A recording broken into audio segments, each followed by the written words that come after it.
Hey, our Coors Light pole winner for Saturday night's 55th Annual Bank of America 500 is Kyle Busch.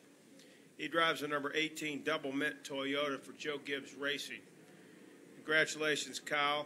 This is your 16th career pole, your third pole in 2014, and your second pole at Charlotte Motor Speedway. Let's talk about now your outlook for Saturday night, as you will be going after your first Sprint Cup Series win here under the lights and punching your ticket to the Eliminator round. Well, this is certainly a good start of all those things. It's pretty good. Feels pretty good to come out here this time of day and to be able to set a fast lap for qualifying in the last session there and get ourselves starting up front, getting ourselves in clean air, being able to get the first pit selection. That's always a positive thing, especially here with green flag stops, but also especially under cautions.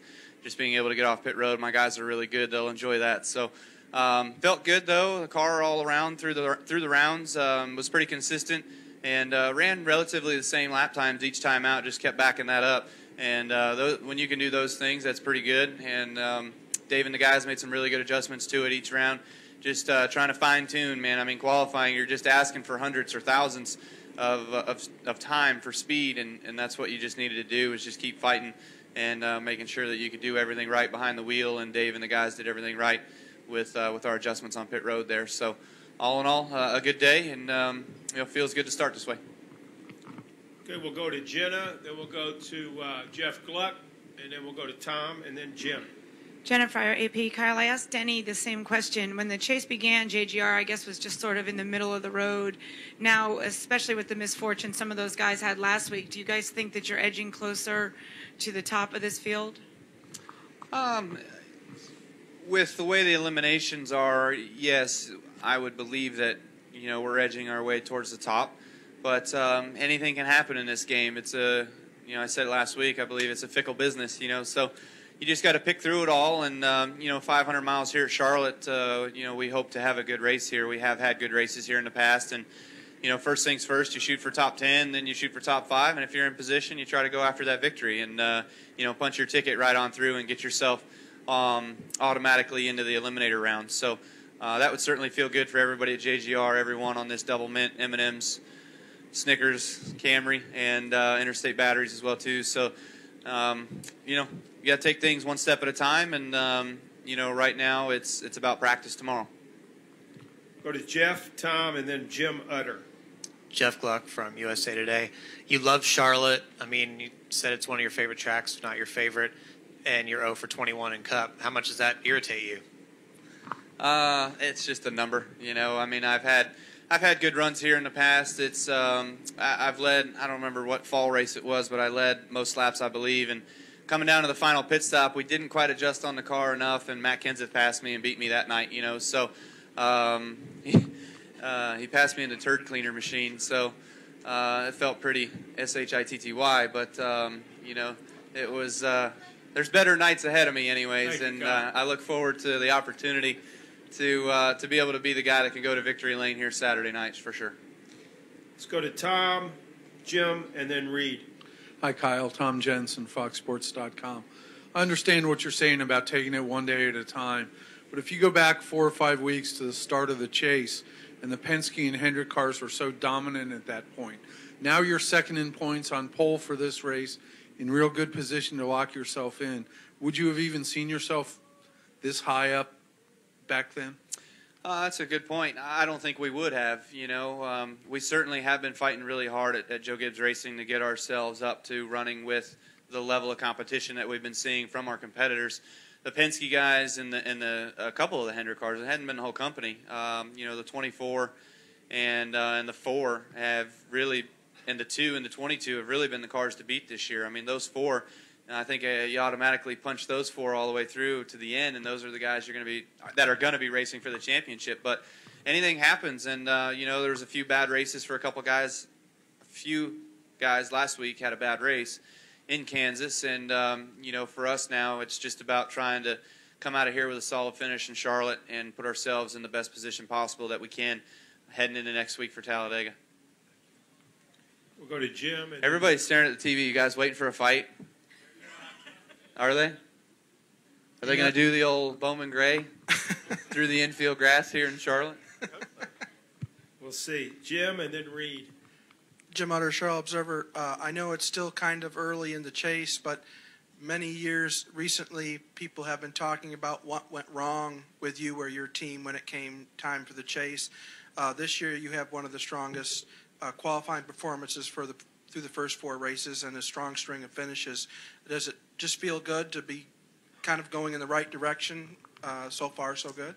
Yeah, it certainly does. It certainly feels good that we're heading in the right direction at the right time of the year. You know, it's all about peaking at the right time. Hopefully, we haven't peaked yet, and we still have a ways to climb. I feel like we do, anyways. We haven't won, so there's opportunity there.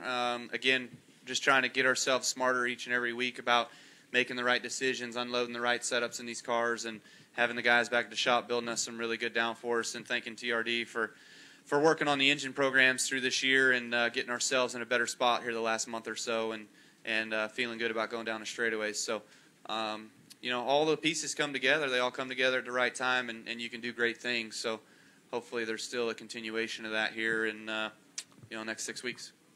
We'll go to Reed, and then we'll go to Chris, and we'll end with Jerry. Reed Spencer with NASCAR Wire Service. Kyle, you were 5th in the first session, 4th in the second, first obviously in the last. Did consistency account for this pole, and were you consciously saving anything for the final round, or did other guys just slow down more? No, I ran the first run, and I was like, ooh, I probably ran too hard there, and didn't save enough tire for the second run. And then the second run felt really good in 1 and 2. I missed 3 and 4 just a little bit, and just knew if I could back up a 30, that and not fall off, that I felt like that would put us top 3, and was able to do that. We had consistent times each round, so that was really good for us. And like you said, I think a couple of the other guys maybe missed the handle there on that last session and did slow down just a tad more than maybe they'd hoped. I think Kurt ran a teen on that second session, and then he ended up at a 70. So that just doesn't happen from tires. That just happens from not making the right adjustments. Go to Chris, and then we'll end with Jerry. Kyle, ChrisMankitchens.com. Is Joe Gibbs Racing the sleeper in this chase compared to someone like Team Penske or Hendrick Motorsports? Well, no doubt. I mean, the Team Penske guys and the Hendrick guys, the 424, they're the favorites, right? And I don't know that anybody would have put in a Joe Gibbs Racing car in a Final Four going to Homestead. So, we're definitely the underdogs, and that's fine. And that should be our label. We didn't run well enough this year to get ourselves any better than that. And that's all of our faults. The drivers, crew chiefs, the guys at the shop. But we've all continued to work hard and progress through the season, heading in the right direction. And here we are now with good things, hopefully continuing on the horizon. Saving the best for last. That's right. Final question, Jerry. Jerry Bunkowski, NBCSports.com.